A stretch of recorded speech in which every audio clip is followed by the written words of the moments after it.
অসংখ্য ধন্যবাদ যারা আমাদের কাছে ফোন করছেন। পরবর্তী কলার কাছে আমরা যাই। হ্যালো, আসসালামু আলাইকুম। Hello. Assalamu alaikum, sister. Walaikum salam. Can I speak in English, please? That's absolutely fine, sister. Okay, just want to know actually that we all know that we're supposed to respect our parents in Islam, which we do, alhamdulillah. And we always hear lectures about how children should treat their mothers, kindly feed them, clothe them and everything, and never upset them, not give mother a chance to say oof. But we never hear anything about children's rights. Is it always the mother that's right? I know someone that's always trying to make his mom happy, but she's never happy. She's never get satisfied. Nothing he ever does or says is good enough. I find that quite unfair, So if someone could just explain the children's rights and how a mother should be, equally justice to her children, not just love one and move the other one out of the ways, because we feel guilty that the way it should be. Is it always the parents that's right? If you can answer that in Bengali, please. Sure. Thank you very much. That's a very beautiful question. I think that's very important as well. Thank you very much, my dear sister. And your question is absolutely right. And sometime it could happen. But still, what should happen? Still keep respecting your parents. And if they are making trouble to you, still keep respecting them. And inshallah, I'm answering the bit related to parents in Bengali. But for the children, what Allah subhanahu wa ta'ala said that if they are just forcing you to disobey Allah, then you don't listen to them. And if they are not telling that, but saying something else, still try to listen to them.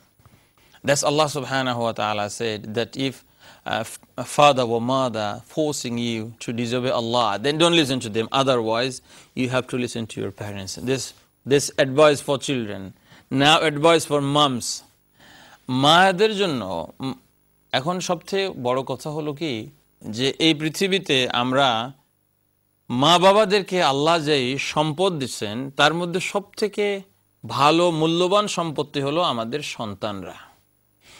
আর এই সন্তানরাই আমাদের নাজাতের কারণ হইতে পারে, কারণ আমরা মরে গেলে পরে তো ওদের দোয়া লাগবে। ওরা যদি রব্বির হামহুমা কামা রব্বায়ানি সগীরা না বলে, তাহলে মা কবরে গিয়ে মায়েরও শান্তি নাই, বাবা কবরে গিয়ে বাবারও শান্তি নাই। আর সেজন্যই রাসূলুল্লাহ সাল্লাল্লাহু আলাইহি ওয়াসাল্লাম হাদিসের মধ্যে বলেছেন যে একজন মা অথবা একজন বাবা তার বাচ্চাদেরকে যা শিখায় তার মধ্যে সবথেকে উত্তম জিনিস হলো ভালো আদব তাদেরকে শিখায়, তাদের সঙ্গে ভালো ব্যবহার করে। হযরত ওমর রাদিয়াল্লাহু তাআলা আনহুর কাছে এসে এক বাবা কমপ্লেইন করলো যে ওমর, ইউ দ্য খলিফা অফ দ্য মুসলিম, তুমি মুসলমানদের খলিফা, কিন্তু আমার ছেলে আমার কথা শুনে না, তুমি কিসের খলিফা? হযরত ওমর বললেন যে ও ছেলেকে এখনই ধরে আনো। ছেলেকে ধরে আনা হলো। ধরে আনা বলো, এই বেটা, তুমি নাকি তোমার বাবার কথা শোনো না? তো আমিরুল মুমিনিন, আপনি আমাকে সাজা দেওয়ার আগে আমার একটা কথা আছে। বাবাকে যে রেসপেক্ট করতে হয় এটা তো আমি জানি না। কেন জানো না? কারণ বাবা এটা আমার শিখায় নাই। আমাকে নাম রাখছে একটা খুব খারাপ নাম, আমার সঙ্গে সবসময় আমার বাবা দুর্ব্যবহার করে। মা বাবাকে রেসপেক্ট করতে হয় এটা আমি আমার বাবাকে দেখি নাই যে আমার দাদাকে উনি রেসপেক্ট করেন, তাহলে আমি কেন তাকে রেসপেক্ট করবো? আমি তো এটা শিখি নাই। তখন ওমর রাদিয়াল্লাহু তাআলা আনহু এই বাবার উপরে শাউট করা শুরু করলেন, বললেন, বেটা তুমি কি করেছো? এটা তোমার ছেলে তোমার অবাধ্য হওয়ার আগে তুমি তো তোমার ছেলের অবাধ্য হয়েছ। যার কারণে বাচ্চাদের থেকে যদি আমরা ভালো ব্যবহার আশা করি, তাহলে আমরা নিজেরা আগে ভালো হওয়া দরকার। নিজেরা ভালো না হইলে হবে না। এই যে এক ছাত্র একদিন কমপ্লেইন করতেছে, সে বিকালে মক্তবে পড়তে আসবে না। বলছে, কেন পড়বা না বাবা? বলছে, আমি তো 8টার থেকে 3টা পর্যন্ত স্কুলে পড়ছি, তারপরে এখন আবার 5টার থেকে 7টা পর্যন্ত পড়া লাগে। আমার মা আর বাবা খালি ঘরে বসে বসে ইন্ডিয়ান ফিল্ম দেখে, আর আমারও দেখতে খুব ইচ্ছা করে, কিন্তু তারা আমারে দেখতে দেয় না, আমি আর পড়বই না। আমার মা বাবা কিছুই পড়ে না। এই জন্য বাচ্চাদেরকে ভালো বানাইতে গেলে আগে মা বাবা ভালো হতে হবে। এটা হলো মা বাবাদের জন্য অ্যাডভাইস। আল্লাহ আমাদেরকে বোঝার তৌফিক দিন। Thank you very much, my dear sister, for your nice question. That's very vast topic, inshallah. We're going to discuss about these things later on, inshallah. Next caller, and after that we're going to go break, inshallah. Assalamu alaikum warahmatullah. Assalamu alaikum warahmatullah. Hello. Hello. Assalamu alaikum warahmatullah. Alaikum salam. Assalamu alaikum. Wa alaikum assalam. যে আপনারা যে কইতা প্রায় যে একটা সূরা পড়েন নাকি? জি জি, ও সূরাটা আপনারা কইবা কোন সূরাটা আমি ভুলে গেছি। সূরা কাহাফের কথা কইছিল। আর কোনো কোশ্চেন নেই?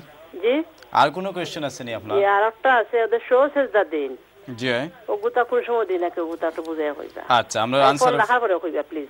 আচ্ছা, কোনো অসুবিধা নাই, আমরা আনসার দিয়ে ব্রেক হয়ে যাইমু ইনশাআল্লাহ। ওকে, আসসালামু আলাইকুম। ওয়ালাইকুম আসসালাম। যে সূরার কথা আমরা বলছি শুক্রবারে জুমাবারে পড়া লাগে সূরাতুল কাহাফ। কাহাফ হইল গিয়া আপনার কোরআন শরীফের 15 পারায় আপনার সূরা বানি ইসরাইল শেষ হওয়ার পরে সূরা কাহাফ শুরু হয়। আর এটা সূরাটা শুরু হইল আলহামদুলিল্লাহিল্লাযী আনজালা আলা আবদিহিল কিতাবা ওয়া লাম ইয়াজআল লাহু ইওয়াজা, এইভাবে শুরু হয়েছে সূরাটা। এটা হলো সূরাতুল কাহাফ। আর দ্বিতীয়ত সুসিজদার ব্যাপারে আপনি যে জানতে চেয়েছেন, নামাজের মধ্যে যদি কোনো ওয়াজিব যদি ছুটে যায়, ভুল ক্রমে নামাজের মধ্যে যদি কোনো ওয়াজিব কাজ বাদ পড়ে যায়, তাহলে শেষ রাকাতে গিয়ে আত্তাহিয়াতু পড়ার পরে ডান দিকে সালাম ফিরায়ে আরও 2টা অতিরিক্ত সেজদা দেওয়া, এটাকেই বলা হয় সুহু সিজদা। যদি কোনো ওয়াজিব তরক হয়ে যায়, যেমন আপনি সূরা ফাতিহা পড়তে ভুলে গেলেন, অথবা মনে করেন যে রুকু এবং সিজদার মাঝখানে যে উঠে দাঁড়াইতে হয় এটা আপনি ভুলে গেলেন, আত্তাহিয়াতু পড়তে ভুলে গেলেন, এরকম যদি কোনো ওয়াজিব যদি ছুটে যায়, তখন আত্তাহিয়াতু পড়ার পরে শেষ রাকাতে অতিরিক্ত 2টো সেজদা দেওয়া, এর নামই হলো সিজদায়ে সাজদাতুস সাহু সিজদা বলা হয় এটাকে। ধন্যবাদ বোন আপনার প্রশ্নের জন্য। অসংখ্য ধন্যবাদ আমাদের কাছে প্রশ্ন করার জন্য। ভাই এবং বোনেরা, আমাদের অনুষ্ঠান দেখতে থাকুন ইনশাআল্লাহ। একটুখানি বিরতি নিচ্ছি আমরা, বিরতি পরে আবার আপনাদের সাথে দেখা হবে।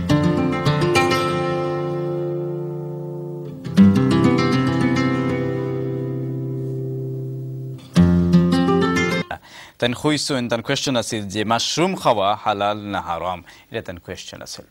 শেখ মাদানী, আপনি কি বলবেন? মাশরুম তো আসলে ভেজিটেবল হিসেবে মানুষ খায়, ঠিক না? জি, এই জন্য মাশরুম এটা হালাল, এটা খাওয়া যেতে পারে। কারণ এটাও তো আপনার এক ধরনের মাটি থেকেই তো, এটা মাটিতেই জন্ম হয় ভেজিটেবলের মতো। তো সেই হিসেবে মাশরুম খাওয়া যেতে পারে, এটা হালাল, এটা হারাম হওয়ার কোনো কারণের মধ্যে না ইনশাআল্লাহ।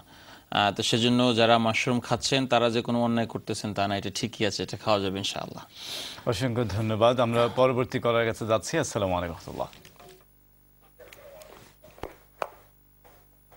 টেলিভিশন ভলিউম কমিয়ে দিন যেন আপনারা, টেলিভিশন ভলিউম কমিয়ে দেবেন please, please turn down the television. Hello, আসসালামু আলাইকুম। আসসালামু আলাইকুম। ওয়ালাইকুম সালাম। আমার একটা স্বপ্ন সম্বন্ধে জানতাম আসলাম আর কি। আমি অনেক সময় ধরে আপনার প্রোগ্রাম সবসময় দেখি। স্বপ্নর কথা না খাও বালা ওনে আরো, কারণ আপনার শেখ মাদানী প্লাস ইসলাম এসেন্সিয়ালস প্রোগ্রাম আমরা এনকারেজ করি না স্বপ্নর কথা মাতবার লাগি। জি, আমি শুনছি অবশ্য, তাহলে আমি অনেক সময় অপেক্ষা করছি। কুইকলি বলে ফেলতে, তার বাদে কুইকলি কইলো কা আপনি? জি, আমি আর কি দেখি আমার কিছু স্বর্ণালঙ্কার আছে, ওগুলো আমি সবসময় ওইটা আর কি আমি রাখছি তো সেফও, এরপরে দেখা যায় খালি সেফ রাখার লাগি। এটা খিটা দেখি আর কি সবসময়, খুব একটা ঘন ঘন দেখতাম আর কি যে ওগুলা সেফ রাখতাম, সোনার অলঙ্কার যেগুলো আছে। আপনার কি তো খুব বেশি নেই শোনা দানা? খুব বেশি নাই, আছে আর কি, ধরেন আর কিছু দেখা তো বাকি রয়েছে। আচ্ছা আচ্ছা, জাকাত বাকি রয়েছে। আমি গত রাতে দেখছি একজন ঘূর্ণিঝড়ে আমার একটা রুম থেকে কিছু জিনিস উড়াইয়া নিচে গিয়ে বোঝা যায় বাংলাদেশের বাড়িঘরের মতো আর কি। আচ্ছা, আর এরপরে দেখছি যে অলঙ্কার যেগুলা দেখতাম পারলাম যে এগুলো আমি খেয়াল করে রাখছি না। আচ্ছা, এমনি আপনার চিন্তা আছে না যে সোনা দানা লই আপনি চিন্তা করেন? না না, এলা কোনো চিন্তা নাই। চিন্তা আছে অন্য বিষয়ে, লাইক ঘর সম্বন্ধে চিন্তা আছে, আমার একটু আছে, সমস্যা আছে আমার প্রপার্টি আর কি, নিজের মর্গেজ, ওগুলো লেগে কিছু চিন্তা করি আমি। আচ্ছা, থ্যাংক ইউ বোন, আপনি ফোনটা হোক ইনশাআল্লাহ। আসসালামু ওয়ালাইকুম আসসালাম। জীবন আসলে আপনি এর কারণটা বলেই ফেলেছেন। আপনি এটা দেখার কারণ হলো, আমি যেটা আমার মাইন্ডে চিন্তা করতেছিলাম আমি, যে হয়তো এমন হবে যে আপনার যে স্বর্ণ অলঙ্কার আপনি রেখেছেন এটার জাকাত হয়তো ঠিক মতো দেওয়া হয় নাই, আপনি এটা হারিয়ে ফেলতেছেন। এটা দেখার অর্থ হলো আপনাকে ইন্ডিকেট করা হচ্ছে যে আপনি এর জাকাতটা আদায় করবেন এবং এর উপরে যে ডেঞ্জার আছে, বিপদ আছে, বিপদ মুক্ত করবেন। এই জন্য ইনশাআল্লাহ আপনার এটা সমাধান হলো যে আপনি আপনার যেই অর্নামেন্টস যেগুলো আছে এগুলোর জাকাত দিয়ে ফেলবেন ইনশাআল্লাহ, আর আল্লাহ রাব্বুল আলামিন হেফাজত করার মালিক। আর নিয়ম হলো, যদি কেউ কোনো স্বপ্ন দেখে যেটা তাকে খুব একটু ভাবায়, তাহলে ঘুম থেকে উঠে আস্তাগফিরুল্লাহ পড়া 3 বার, যেই কাতে ঘুমানো থাকে অন্যদিকে ঘুমানো, এবং উঠে ঘুম থেকে উঠে অজু করে 2 রাকাত সুন্নত নামাজ পড়া, নফল নামাজ পড়া, নামাজ পড়ার পরে আল্লাহর কাছে দোয়া করে বলা, আল্লাহ এই স্বপ্নের মধ্যে যে ক্ষতি আছে এটা যেন আমার জীবনে না হয়। আর আপনি মেহেরবানি করে যদি জাকাত বাকি থাকে জাকাতটা দিয়ে দেন, আল্লাহর জন্য 2 রাকাত নফল নামাজ পড়েন, আল্লাহকে বলেন, আল্লাহ হেফাজত করবেন ইনশাআল্লাহ।